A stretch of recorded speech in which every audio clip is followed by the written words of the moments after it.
নমস্কার বন্ধুরা, কেমন আছেন সবাই? আশা করি সবাই ভালো আছেন। আমার পরিবারে সকল বন্ধুকে জানাই স্বাগত। আমি প্রত্যেক দিনের ছোটোখাটো ভিডিও, ঘুরতে যাওয়া, রান্নাবান্নার ভালো লাগার মুহূর্তগুলো শেয়ার করি। আপনাদের কেমন লাগে আপনারা সবাই অবশ্যই কমেন্ট করে জানাবেন আর সবাই পাশে থাকবেন। আজকে দুপুরে কী রান্না করলাম চলুন দেখে নেওয়া যাক। আজকে আছে প্রথমে মাছগুলোকে ভেজে নিলাম, আর এই যে ডাঁটা কেটেছি, সজনের ডাঁটা, লাউ শাক, সব সবজি কাটা হয়ে গেছে। এবার রান্না করব।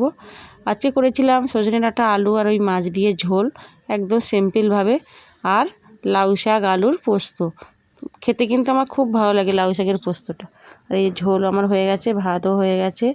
এবার শুধু খাবার পালা। গরম গরম এই ঝোলটা খেতেও ভালো লাগে। এখন তো সজনে ডাঁটার সময়, আর এই ডাঁটা দিয়ে আলু দিয়ে মাছ দিয়ে ঝোল খেতে দারুণ লাগে। কার কার ভালো লাগে জানাবেন।